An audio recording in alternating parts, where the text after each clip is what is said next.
delighted that Tina has managed to pull together such an incredibly fantastic array of contributors and participants and observers to this process. So I'm going to, I guess, hand over the reins to Geoffrey and Filkin in a minute to talk you through some of his takeaways from this process. But before I did, I wanted to launch a poll that might help set the scene for some of the conversations. So let me see if I can do that now, and everyone would take just a second or two to fill in this poll. And while you're doing that, I'll just run you through some of the etiquette of how this session will be run. We are encouraging people to submit questions. You can do so by clicking on the Q&A box as your screen controls and typing your question in there. But also we would encourage people to contribute verbally. To do so, all you need to do is raise your hand. There should be a button on your screen that allows you to do that. And when we see that your hand is raised, we will come to you, and Tina will enable your mic, and you can ask your question directly to the panelists. So I think that covers me at the moment. And Geoff, it looks like we've got some of the results from our poll, which I will share right now. And I'll leave you to comment. Never believe any survey with over 65. You should know, Ben. So, may not have a completely representative sample of the British public here, but anyway. So Terry, Damian's going to say a few words first before Geoff does. Apologies. Sorry. Yeah, Damian, please. Okay. Thanks, Terry. And I'm glad that North Korean democracy lives in modern COVID-ridden Britain. I simply want to say thank you to everyone who's taken part in all the workshops. The all-party group is tremendously grateful that so many people have devoted time and talent to helping us get this far, and it's a very important project. But I will now, in the interest of time, hand over to Geoff so that he and Tina can give us a sort of broad outline of where we are before we go into a more detailed discussion. So over to you, Geoff. Thank you very much, Damian. I'm just going to remind those of you who may not have been part of the plot where this fits into the process that we've been working on for a good year now. Damian Green and Tina, with help from their friends, founded the All-Party Parliamentary Group for Longevity. And its first goal was to look at the manifesto commitment of the government to increase healthy life expectancy by 5 years. We thought that was a marvellous goal, but there had not yet been an action plan to implement it.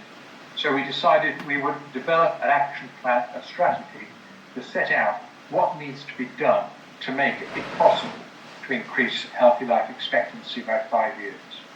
We published that in February. Matt Hancock spoke at the event, as did Andy Briggs and many others, and it was a marvellous launch for the event.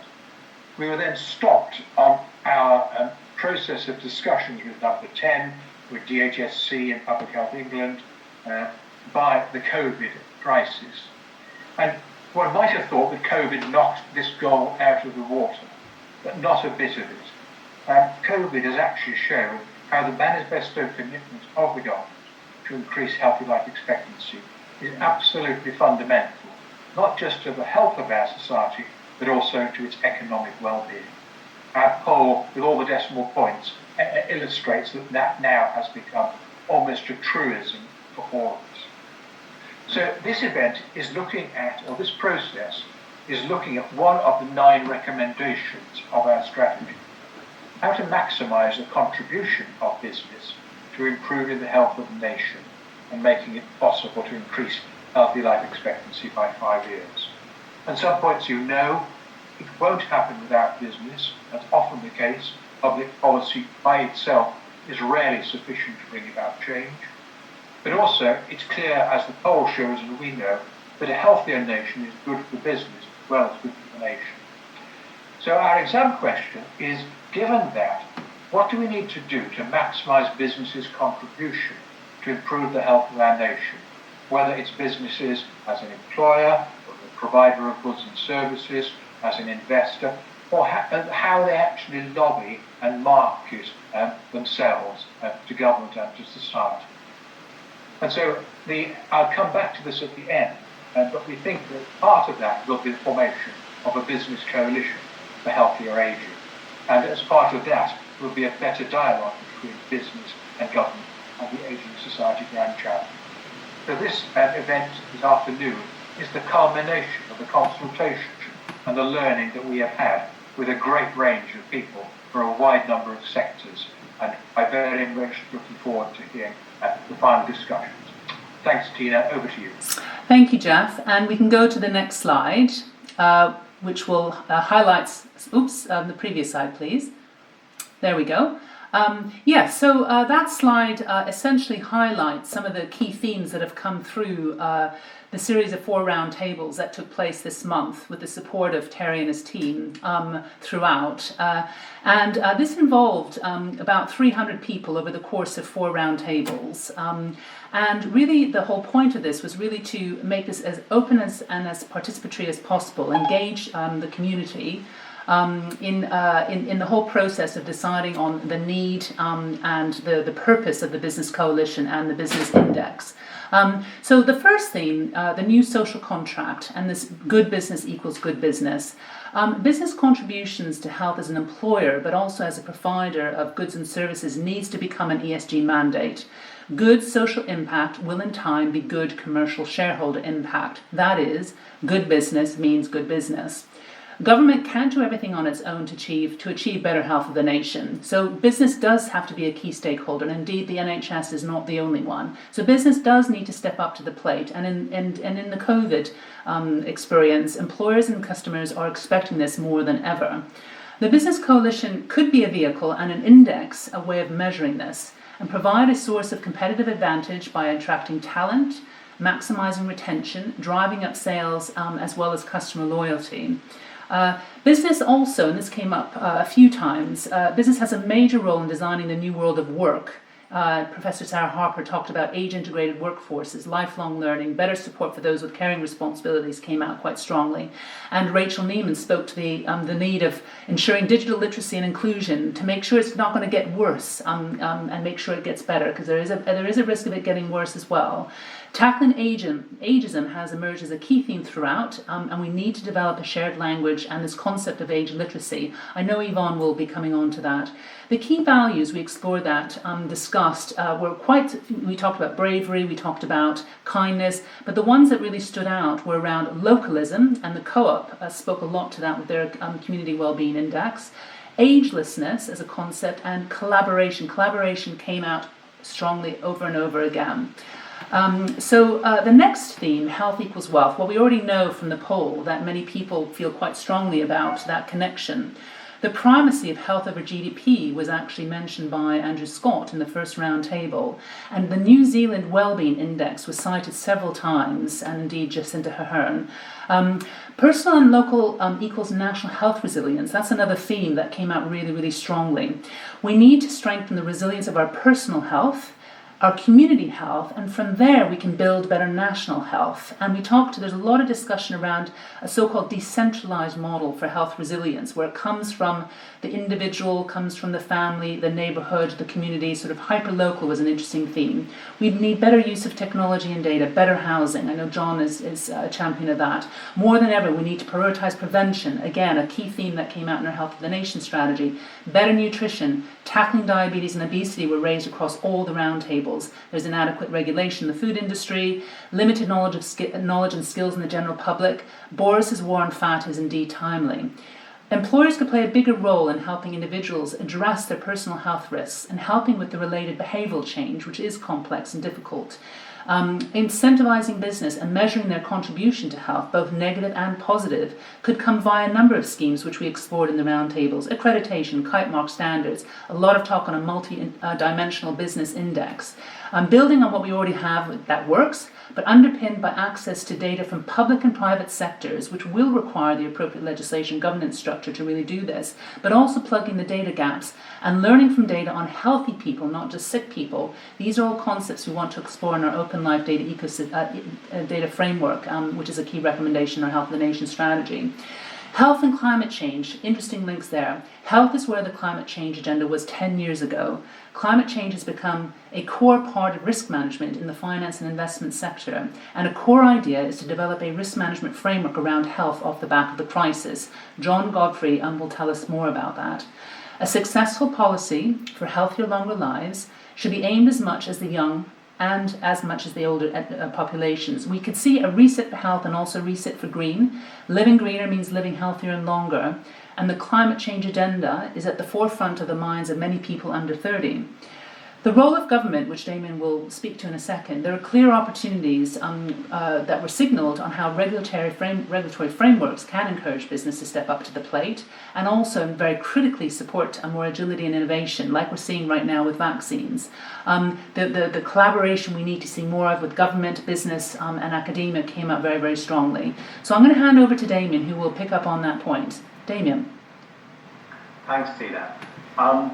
Clearly, all these great ideas floating around need to attract the attention of government, and healthier, longer lives and business activities that contribute to them need, I think, to attract the attention of government to be firmly set in the framework of being an essential contribution to the recovery from COVID. That's going to dominate all government thinking for as far ahead as the eye can see.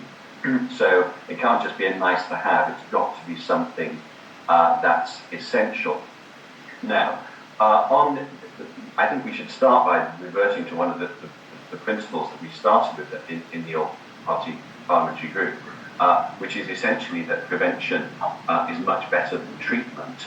And we've already asked for a step change in the NHS budget, so more of it is spent on public health rather than just on treatment.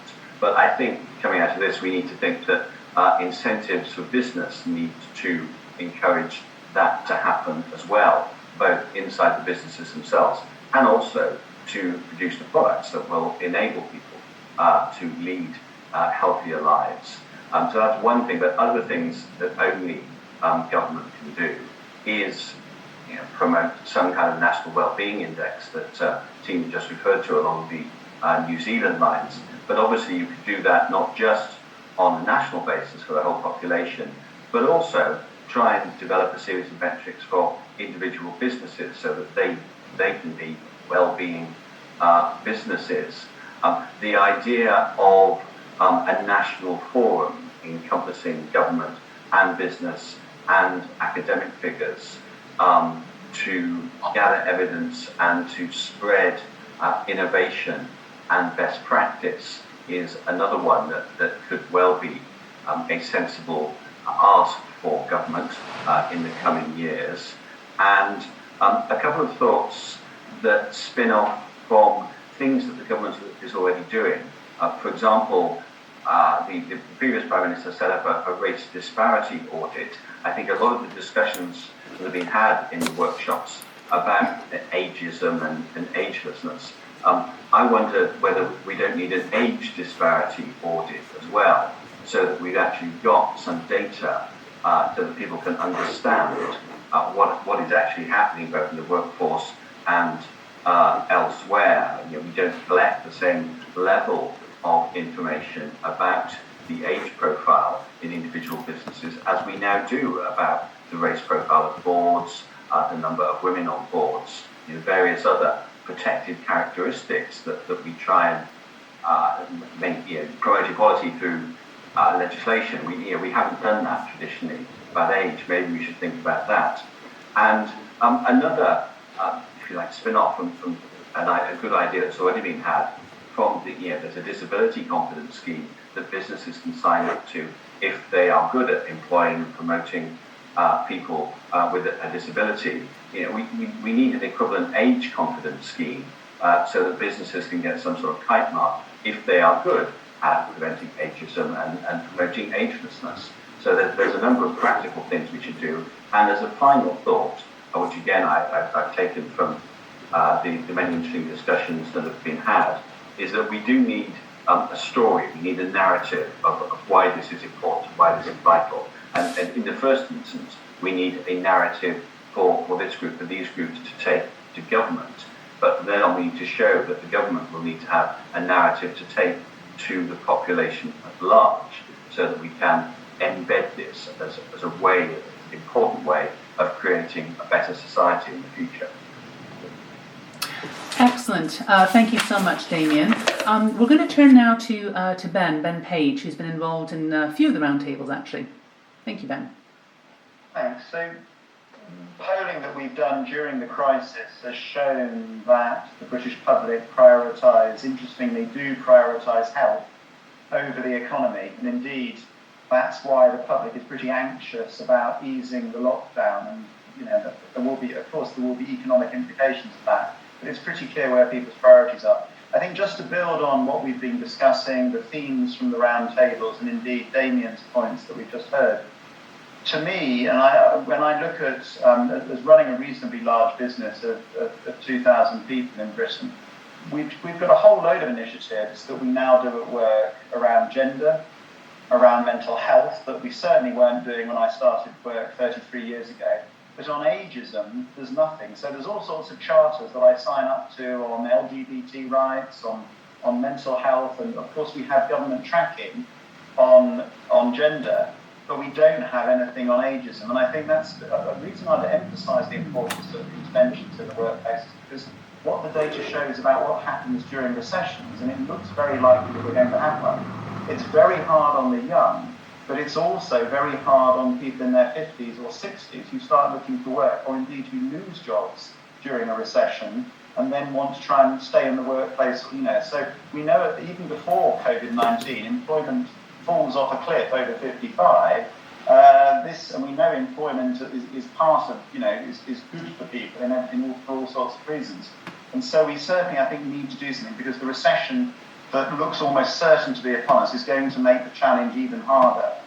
And so we probably do need, in the same way that I'm required to explain how many women or men I have in different roles and pay differentials, we may need something appropriate to look at the age profile of employees. If all the people leaving are aged 50, what is going on, and why don't you employ anybody over 50 or something like that? We would need to do. I think secondly, the crisis is a moment to reset on public health. It's always the Cinderella of health service spending, and it's just possible that there could be some general public health reset after COVID-19. We've already discussed Boris Johnson's sudden interest in obesity after his brush with death, and of course there's a very strong link between or correlation with obesity, diabetes, etc., in terms of who actually dies of COVID-19. So there's one chance to have use this as a part of a more general reset on health and well-being by employers, by building in and encouraging them to offer with all sorts of packages from insurance companies, Public Health England, the NHS and others, on, for example, a midlife health and wealth check that you could ask people to do. We know that sort of reset is really important. It's far too late to leave it. People start worrying about things when they're in their 60s. And that, I think, so there is this sort of moment of opportunity that we need to seize, and that would be my penny worth. But it will need, I'm afraid, some regulation. Not all business is going to do this, even though it's good for their employees and good for the country, without a little bit of carrot and stick. Thank you so much, Ben.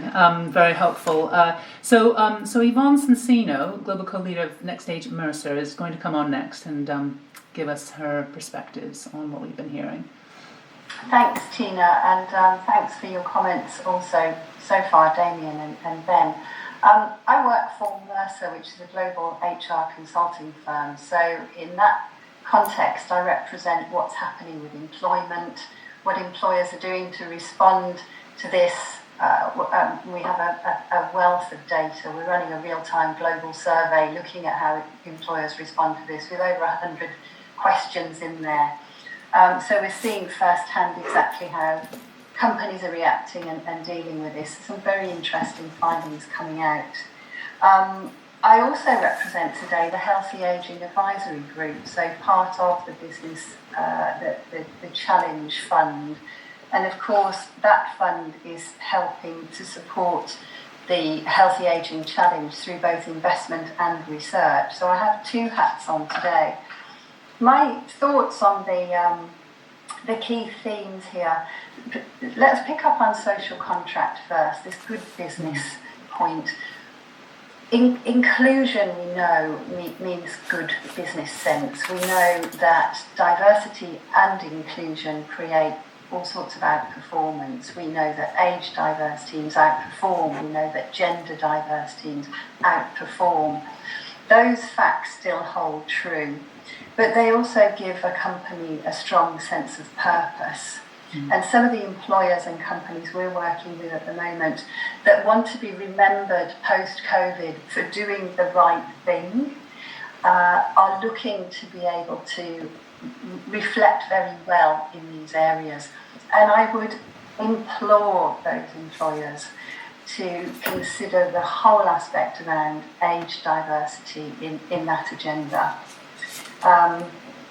It's the last bastion of diversity and inclusion. Age is always the forgotten one. On some of the workshops we've been in earlier today, we've acknowledged that it's still, ageism is still rife, and not just in things like recruitment, but as Damian and Ben alluded to earlier, all of the equity checks you would typically do with gender need to be factored in. So it's things that are a bit more obscure. Recruitment's fairly easy to measure, but things like distribution of training spend, the distribution of performance grades upon which pay and bonus are often determined, the distribution of promotion, etc. And it's bringing that data together in a very transparent way that will enable inclusivity to really flow through.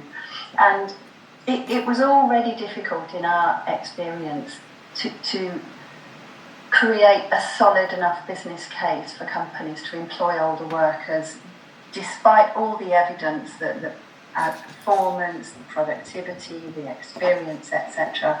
But we believe in the high unemployment situations we'll see coming through, that it will be even harder for older workers to get their fair share of that deal. But I think this is part of the social contract. The impact is enormous on jobs and pensions, and this point about health equals wealth and vice versa, wealth equals health, I totally endorse this point. And if you're not healthy, you can't work. And similarly, if you're not skilled, you can't work either. So I would add a third dimension into that one, that health, skills, equal wealth, and vice versa. The whole thing for me falls into those three categories. So financial wellness has been severely impacted throughout this crisis, and we know there's enormous anxiety from a wealth perspective, a financial wellness perspective. And to enable some of this wealth creation through good working, we need to see, and I'm working with a number of companies in this area at the moment, we need to see much more creative employment models. I've just come from the panel before this one in the Longevity Leaders session where Unilever presented 3 new models of working, 3 new employment models. Really, really interesting, but they revolve around giving flexibility, creating new hybrid contracts somewhere between full-time worker and gig worker. So it's a whole new deal. You've got more security than a gig worker, but less restriction than a full-time worker. Building into that a program of social protections that gig workers don't normally see, and also training and opportunities to redevelop skills in the direction you want to do. So I would implore businesses really 2 things, and that's the inclusion and make that part of the social contract, and look to create these new flexible working and employment frameworks that can enable this to happen successfully. Thank you so much, Yvonne. Really interesting, and we'll definitely need to look at that that webinar with Unilever. Really interesting. So next we're going to have John Godfrey spend a few moments. John, are you there? John? I'm here, yes. Excellent. There you are. Good to see you. Yes, John, over to you. Okay, excellent. Well, I'll start by saying it's been a fantastic program of virtual round tables, and I think there's a lot of thinking has come out of this which should be adopted and hopefully will be adopted. This is true at an overall macroeconomy level. It's true at the community level. You see these vast correlations, and it's true also at an individual level. What I want to talk about is how this is true. What we're trying to do here is increase resilience. And there's a big correlation, parallel between what has happened on climate and what has happened around, or is beginning to happen around health. And I think that'll pick up after ecology. 10 years ago in business, the concerns about warming and climate were the preserve really of a minority group regarded as somewhat eccentric. People thought there was a trade-off between doing the right thing for the environment or for the climate and with making money. Today that has turned right around. It's now mainstream for all businesses to be thinking about what is their climate impact, how exposed are they to climate risks, and are they aware of opportunities to mitigate global warming and to play their part in fixing the climate crisis. How have we got from there to here? Well, it's been a series of different alliances, it's been campaigns, it's been and it's been hearts and minds.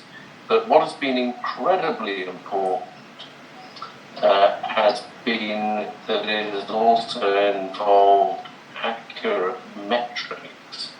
Because if you have metrics, people can apply proper scrutiny. You don't get greenwashed to the same extent anymore, and we should get on board with our agenda. So that's really my call, if you like, to develop a risk management framework, much as is being developed for climate, for resilience and health. And firms could be held to account for what they are doing in that space. Now, each firm will have a different agenda and a different way of contributing, and each firm will be concerned with finding both the opportunities to avoid downside risk and make decisions, and spot opportunities to make money out of this, which is fine. We want to motivate people in the best possible way. So I think that's why we need to develop the right metrics, the right indices. We need to sign up to that, and we need to make sure that that is widely recognized amongst observers and amongst markets. As I work for one of the largest investors in the UK, almost everything we do now has an element of ESG investment or climate in it. I would like that in time to have it to be the same as regards health and well-being. And I think that's where we need to get to. So I will simply leave it at that. There's a lot of work to be done around it because the devil is always in the detail. But I think that is how we move this debate forward in the mainstream of business.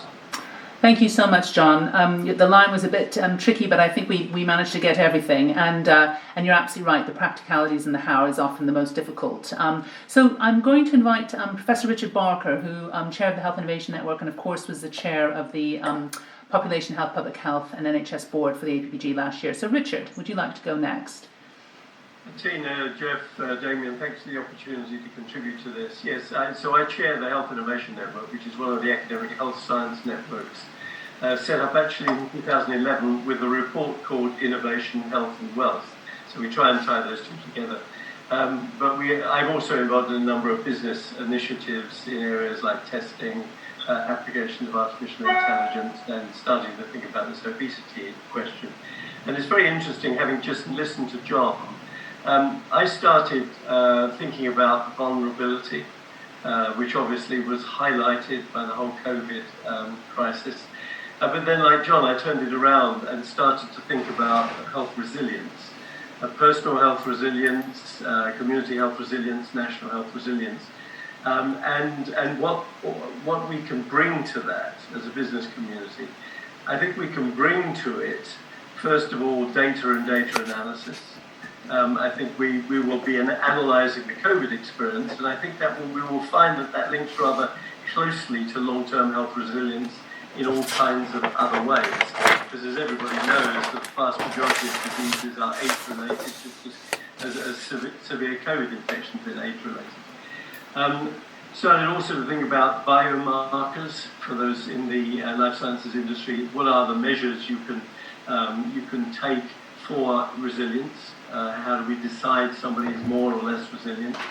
And digital tools to promote health resilience on the part of individuals, which have to link to what I increasingly talk about propensity to act.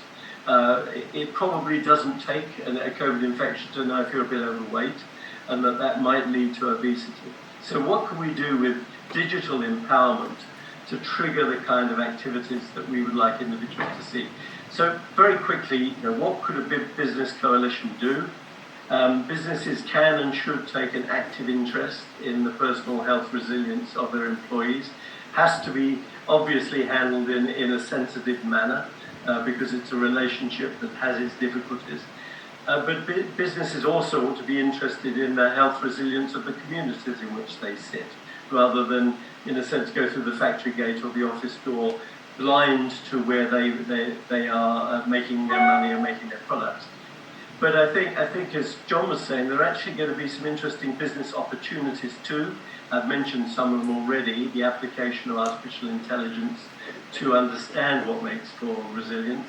There are going to be products that Lincox and others have been working on to deal with senescent cells.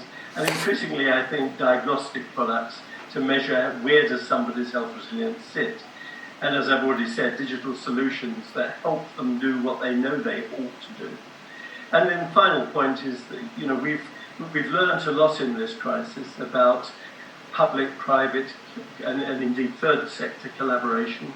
People have forgotten the normal roles in which they thought they found themselves. And so collaborative experience and collaborative atmosphere that we've created and seen in many different ways through the COVID crisis, I think needs to drive us to continue to work on this question of health resilience in a public-private partnership fashion, which includes things like open data and open data initiatives at a regional level and at a national level. So it's going to be a big agenda, but I think I agree entirely with what Tina and Geoff said right at the beginning, which is this whole problem has given us enormous impetus, even though it's given us a pause for thought. Thank you so much, Richard. Yes, let's not waste the crisis. And absolutely, there's going to be many people, and we're already seeing there's been a boom in many health tech and sort of digital solutions already emerging from the COVID crisis. So our final panelist presenter is Andy Briggs, Government Business Champion for Age and the Ageing Society. So Andy, would you like to come on next, please? Thanks, Tina, and thank you to longevity leaders and the APPG for all the excellent work in this space. I think it's been a fascinating series of workshops, and I very much agree with a lot of what's been covered in the workshops, the need for social contract, the integrated approach, the scale of the opportunity, and a lot of the key themes and ideas that have been discussed. So probably what I'd like to focus a bit more on in my comments is I think there was much less discussion of the why business should get involved and the how business should get involved. And I think there are key questions we need to address. I mean, on the one level, the why, to me, is very clear, but it is challenging to get this message across amongst all the other things businesses are dealing with. But if you think from one perspective, 50% of consumer spending in the UK is done by over 50s. And so the benefit for businesses of focusing on this segment and thinking about the needs of over 50s, for me, is very clear. There tends to be an obsession with millennials and thinking about digital solutions for millennials. Well, 50% of consumer spending over 50s, I think that's a key focus. There's a strong body of evidence that says that for those that want to work aged over 50, their health and well-being will be better if they are working aged over 50. And then from a business perspective, the why is that in the UK we have twice the number of people leaving the workforce through the ageing population as are coming into the workforce through the education system. So if businesses don't embrace more older workers, they really will struggle to have the skills and capabilities that they need. I can completely agree with the focus on sustainability. I think it's for me though, it needs to become much more an attitudinal point rather than a box ticking point. That we all, as businesses, have a role to play in society. I mean, I've been asked on many occasions. I run Phoenix Group, FTSE 100, as we combine with Reassure, will be the UK's largest savings and retirement player. And we moved 99% of our colleagues to work from home within 10 days, including customer contact centres. We still had answer rates above 90%, customer satisfaction above 90%. And the point for me out of all of that is there's many businesses that do need to go back into a workplace. We don't. So our role in society right now is to carry on working from home and allow others to go back while keeping the overall infection rate lower. And I just think that's a kind of key attitudinal point about the broader role of business in society. But so while those reasons of why businesses should get engaged are really clear, the reality through the business and the community agent work leadership team that I've worked in, it is really tough to get this on the agenda. As Yvonne just said, it tends to be the poor relation with regard to diversity and inclusion, in spite of the strength of evidence that age-diverse workplaces are better workplaces from all perspectives. So asking the kind of how do we get businesses involved, a few thoughts there. It does seem to me that one of the positives of this dreadful COVID-19 pandemic is that it has kind of unfrozen some of the ways that businesses work. We have embraced far more around flexible working, and I think we should really look to change our working practices longer term as a result of that. I think all of us are seeing that we can get benefits from employee well-being with a better balance of working from home, with less travelling. We're also seeing a real uptick in the use of digital and video. We've seen big upticks in those areas. That's also better for the environment. I think midlife MOTs have already been touched upon. That's one of the areas that we've got real cut through and traction in, and that is looking at health, wealth, and career prospects for aged over 45. Very high take-up, very strong feedback. I think there's real positives there. I think right now businesses really need to focus on their carer policies. Carers, I think 70% of carers have said they have materially more, on average 10 hours more caring work they're doing at the moment. All too often people end up leaving the workforce because they can't handle caring responsibilities without proper carer policies within the workplace. So I mean, there are some of the areas I think we can focus on for the how to get businesses involved. I guess we're at the early stages of a long road here. I think a debate around really understanding clear reasons why businesses should get involved. I think focusing on that how businesses will play its role, and then focusing on how we really do make sustainability absolutely core in all businesses, rather than and from a broader attitudinal perspective, I think is also critical. Absolutely. Thank you so much, Andy. That was really, really helpful and insightful. So I think so we've got 20 minutes left of the programme, and we've got about 15 minutes now for Q&As. So what we're going to do, we've got about, I know there's been many chats coming through, which is great. I'm going to go to the actual Q&As and literally, I think probably go through them in turn. So I'm going, and I hope I'm doing this right, so I'm going to ask William Baines. Would you like to answer this question live, William? Are you there, William?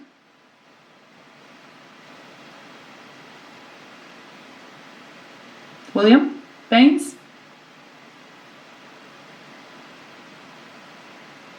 Okay, I'm going to ask it on his... Oh, there he is. Excellent. Hi, William. Do you want to ask the question yourself? Just so we're very clear on what you're asking. Yeah, I'm not sure that most people do accept that the wealth and health are that directly related. I think certainly news and government reports on GDP seem to relate more to things like banking and highly automated big industry, which doesn't require that many people. So if there's a lot of people in the country that are not frankly that healthy, does that really impact the wealth of the nation at all? And if it does, how do we get that concept across? So who would like to answer that question? I don't know. Richard, would you like to answer that question? With a certain amount of temerity, because I know William from the past. Oh. He's not going to be easily persuaded. Though I totally agree that there are large sectors of the community that have that contribute to the GDP and can be very unhealthy whilst they're doing it. That I completely agree. Certainly when something like COVID comes along, we see what an enormous impact on GDP the consequences of the pandemic have got. So had we all been so healthy that nobody was suffering badly from COVID, we would not have had the lockdown. So that's kind of extreme. And then the third piece I would say is that clearly we spend an enormous amount on the NHS. We should spend even more, but much of that is chronic disease, and that chronic disease is directly age deterioration related. So we would not need to spend as much on the NHS and of course on social care were people to have more health resilience. Thank you so much, Richard. Good, William. Thanks, Richard. Is there anyone else from the panel who'd like to comment at all? I'll just add a few words, I think. Yvonne and Damien. Okay, Yvonne, you go first and then Damien next. Okay. As I said earlier, I think I'd add skills into that mix. But I really do think that there's a very strong correlation between health and wealth. And if you add skills into the mix and the value of skills, just understanding how much more earnings potential you have by adding a few skills to your belt and exploring how you can use those to add even further to economic productivity could be very useful piece of information for people to build their own wealth via that means. Thank you so much, Yvonne. Damien, you wanted to say something? I always literally wanted to do a one-word answer, which was obesity. If there was one health issue that we could solve relatively easily if public health information and prevention were more effective, that would reduce absenteeism. Well, we've seen what's happened in the case of this outbreak, very sadly, that also massively reduce strain on health services and release resources for other things. It would be curing the obesity epidemic.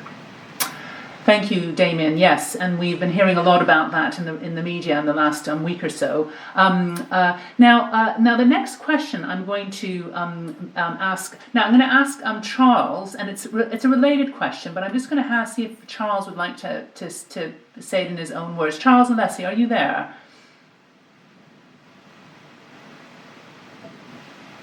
Charles?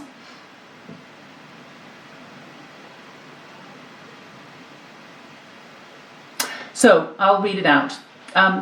So Charles has made this point. What are your views regarding the deteriorating figures now emerging around the care of non-communicable disease in England? This does not bode well for the future. It links in a little bit, I know, to what Damien has just mentioned, but is there anyone else who'd like to answer that question? Richard, Geoff, anyone? Well, I think, Geoff, very quickly, because I've discussed this with Charles the last couple of days. I mean, what's happened is that whilst we have, so to speak, protected the NHS in the emergency room, we haven't protected the NHS in almost everything else it does. Unfortunately, we've gone backwards on non-communicable diseases of all kinds, including obesity and diabetes, as Damian just highlighted. So we've got a massive recovery plan, but that's completely synonymous, I think, with the agenda that we're talking about. Thank you, Richard. Can you hear me? Oh, there you go, Charles. Yes, go ahead. Sorry, I couldn't unmute myself. That's fine. That's okay. There's another dimension I think we need to understand, and that is that it's already becoming obvious that the care of non-communicable disease is really going south, partly because our health system is concentrating on the management of COVID, of course, as one would expect, but also because it's likely that we are going to see a second wave. This is going to continue, and because this is going to continue, unless we do something really quite rapidly, we are going to be in a position where the already difficult situation we have to promote healthy, productive aging is going to deteriorate, and probably quite quickly. So I think action is needed really quite quickly. We have enormous opportunities because of the transition to digital modalities of non-communicable disease, which is inevitable because of the changes that are taking place. But somehow they don't seem to be priorities. This is urgent work. Absolutely, Charles. Anyone would like to comment on that before we move on to the next question? It's more of an observation. I mean, the death rate in our care homes from this is quite phenomenal compared to other European countries. But what's sort of, I think, difficult to acknowledge is that it doesn't cut through in public opinion in the same way as people dying in accident and emergency or A&E or anything else. And I think there's all sorts of reasons which we don't have time to go into now for that. But social care is a Cinderella part of the service. Maybe again we'll see something to fix it. It won't go anywhere near as fast as Charles would like. But I think that it is quite remarkable what has happened for all sorts of reasons in our care homes. And if there's another way, well, I mean, it seems to be keeping going to a certain extent in care homes anyway. But if there's another way, I don't know. But I'm not sure what urgent action we would do apart from pouring resources in at this stage. Absolutely. Tina, it's Andy here. Yes, hello, Andy. Just Yeah. make a comment. Apologies, it's not directly related to the question, but I've long felt that the level of housing in the UK, housing stock that's suitable for assisted living, it's about 0.5%. And if you looked at countries like US, Australia, New Zealand, it's more like 5%. And it does seem to me that when you get an epidemic like we have at the moment, I mean, the situation in care homes has been truly harrowing and horrific. If we did have an environment where we had a better setup for more people to receive the care they need at home with the right support mechanism around it, then it feels to me that the ability to control the spread of a pandemic would be much better, and that's where an opportunity I do see for business, because if you can create a kind of proposition where you go to areas where there are a high propensity of people it's starting to get to the stage of needing some care support, and you've built a proposition in that local community where you can make adaptations to the home, put in the alarm systems, have wardens available, and so on for a particular community area where people are staying in their own homes. It feels to me there's a potential for long-term capital investment in that type of a proposition that could bridge that gap we have between ourselves and other countries. Absolutely, thank you, Andy. So I've got a question here on, and there are a couple about sort of community resilience, but I'm going to take one from Roy Sandbach. Roy, would you like to ask your question, Roy? Are you there?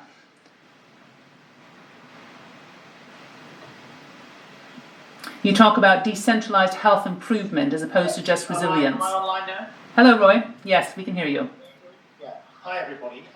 Yes, I'm just going to put a regional hat on here for a minute. I like the concept of decentralised health resilience. I think I might be tempted to call it improvement, as it gives it a more positive spin and story. However, my question is, that speaks to something that I observe in this region, in the northeast, particularly, and that is that there's a gap. The gap is between businesses And I'm here talking about the middle-ranking businesses through small businesses. I'm not talking about the major multinationals, because we frankly don't have that here. Between business occupational health, local public health directors, and the regional LEP activities. And that's a gap that if we could fill it with people at heart, providing some kind of process or activity, then I believe that we could make a big difference in communities. Because I think businesses want that. They'll gain in productivity terms, they'll gain in absenteeism terms, and they'll gain in terms of community reputation. So how do we do that? How do we fill that gap? Thank you. Fantastic, Roy. And I've got a couple of thoughts on who to answer, but John, would you like to go first, John Godfrey? Because you've been doing so much work on regional business building. Is John there? John Godfrey? Oh, he's gone. Anyone else who'd like to answer that question? Perhaps Andy or... Andy? I'm more than happy to make a comment. I think the point's extremely well made. I mean, I guess the two challenges I've kind of had with this is when you're talking to the larger multinational businesses, they'll tend to have HR departments, diversity and inclusion teams, where you can really get cut through on this agenda. I tend to find with smaller businesses, getting some of this thinking onto their agenda is just much tougher when they're just so busy dealing with things. But the reality is, to crack this, we need a solution both for the larger businesses and for SMEs. The SME solution needs to be a local one, using LEPs and local activity. And I have to say, so far we've kind of struggled a bit with the how to make that happen, but it is something we need to crack. John, you're back. Would you like to comment on Andy's? Yeah, I'm back. I'm back, Tina. Sorry, I worked out the connectivity problem, which was a power cut. But I'm back. Excellent. Just to pick up on that point, I think there is a role for larger businesses to try to help smaller businesses which are in their supply chain issues, and we do that on a number of other issues, and this would be a good area where that kind of collaboration can be useful. Excellent. Now there's a few more questions. I know we're running out of time, but I'm going to ask a question actually. Now, Adrienne Berg from the States, because there's quite an international component actually to the roundtables and the interest coming from outside, into this group and vice versa. There's been a couple of international perspectives here. Adrienne, are you on the line? Would you like to ask your question, please? I am. I don't know. Yes, we can. Hello. This is action items. There were several speaking that talked about what the government asked your government to do. And although we don't do it well, there's two things I've been involved with. One was the IRS did an actual cable show for years on financial literacy for the public. And the Department of the Treasury had a committee on financial literacy. And now for the first time, our Secretary of Aging is having a podcast on aging literacy. So I'm just wondering, and in fact our administration for the first time created a special press corps on aging to get information on aging out. So this is an interesting thing. Content is coming from the types of people who are on your program team. Just wondering if that's not an ask that might be possible on the agenda for you. For the UK, and this, by the way, comes from various public relations departments in our government. We do have PR for the IRS. I know it brings a little levity, but and that's who's promoting it, paying for it, and that's where the budgets are coming. So very interesting point, Adrian, and I'm going to just read out a quick thing from Mercer Gray, because he talks a lot about the the language of aging, and how could business develop a more consistent understanding of living longer and a shared meaning of aging or growing older? So it's a linked question. But Damien, would you like to go first at that one, and then we're probably going to have to close after that to hand over to Geoff for concluding remarks. Okay, it's a fascinating idea. I love the idea of sort of HMRC having half an hour on BBC Two on a Friday night.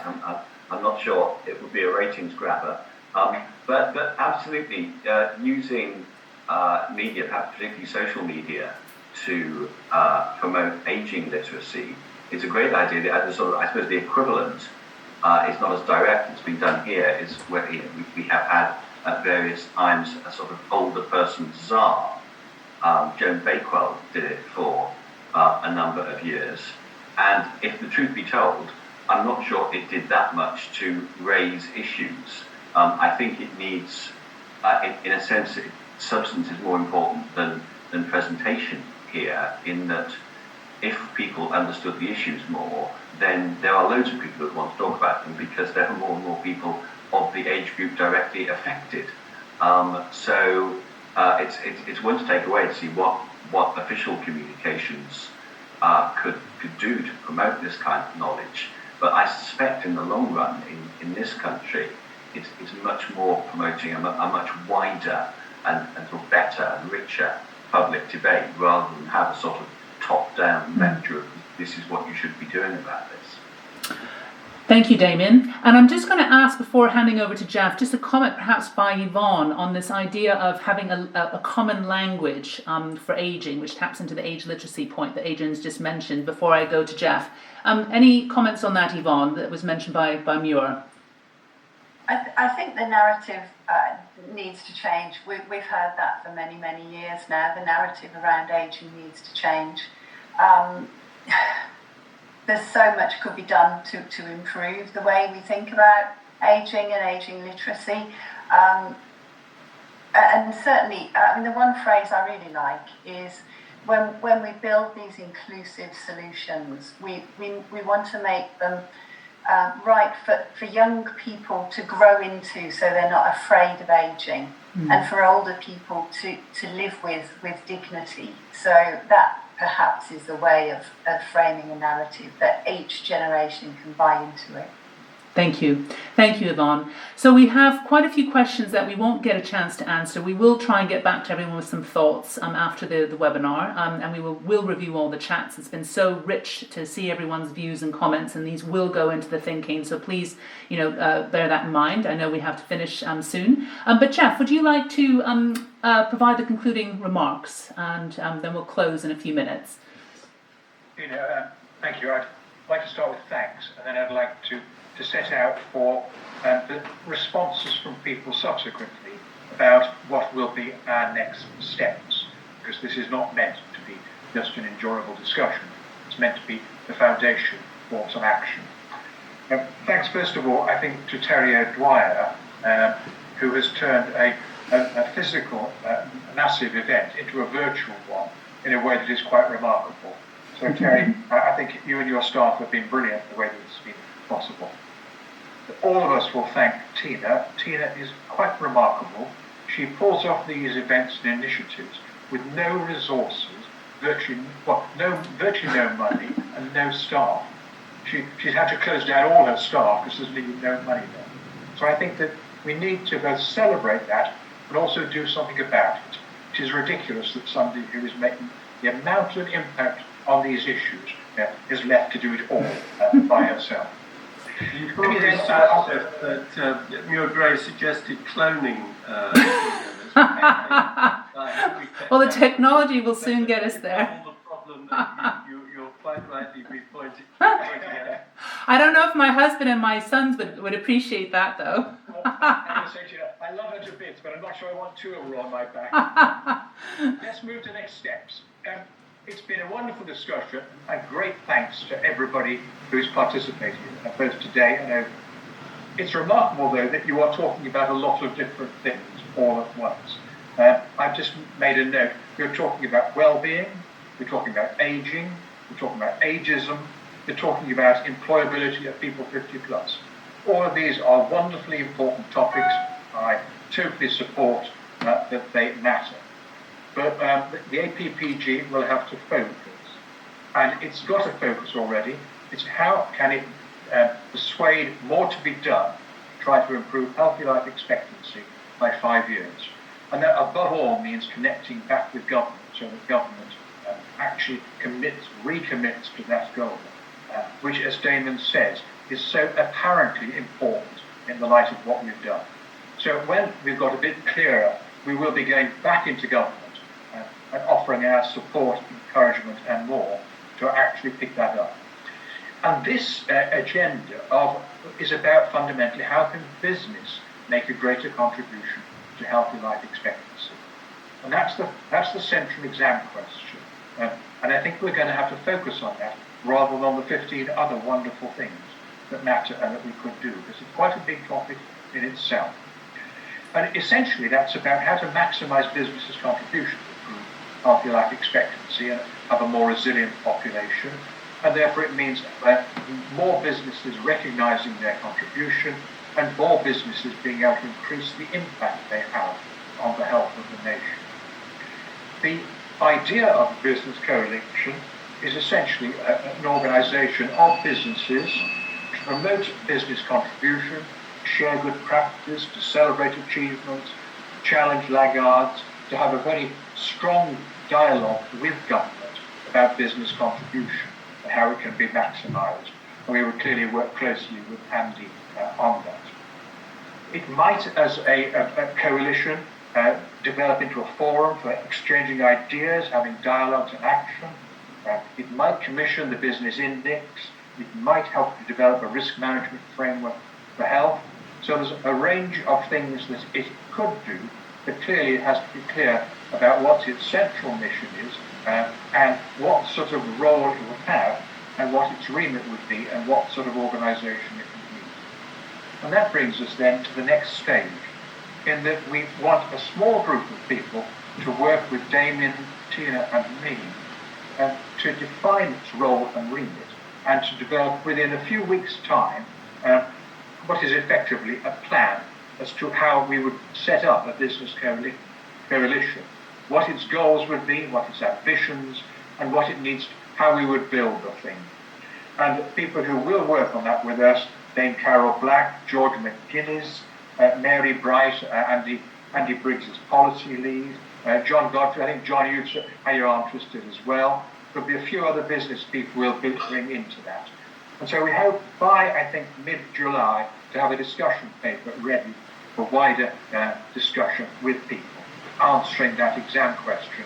How do we build a business coalition? What would it be seeking to achieve? And what needs to be put in place to make it happen? So that's, I think, where we're going on the future. And we would hope then, in the light of that, to have built some strong participants from business to that by about September. So it began to come into life. That's the forward plan. Damon and Tini might want to add anything to that, but that's roughly speaking what we intend to do. And we will be pleased to get feedback from you on that over the next day or two as you reflect on it. But thank you all again for some brilliant generation of ideas. And thank you, Damon, Terry and Tina, for what you've done to bring this forward. Over to you, Tina. Thank you so much, Geoff. Damon, do you want to say a few words before I just close on just one thing? No, I mean, otherwise it'll get like the Oscar ceremony. You close up. I just want to mention, I know, we've done an awful lot with very little, but we have had an enormous group of partners and also funding sponsors who have helped us throughout the year. I am in touch and having many conversations with potential funders, in the next stage. We are due to announce some new funders who've just come through, some of whom have been involved in the post the roundtables. We're going to make a formal announcement shortly. So, things, aren't as, we are basically building momentum and a funding pot. We do need much more to be able to do everything that we're doing. And yes, I personally have invested a lot of my own time into it, of course, which Geoff alluded to.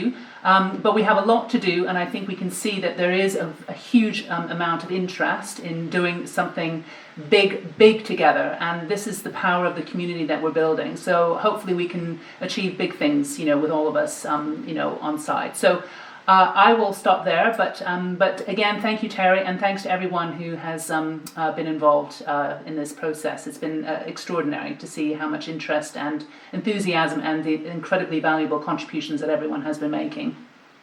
Thank you. Thank you all. Thanks. Thanks. Bye-bye. Bye.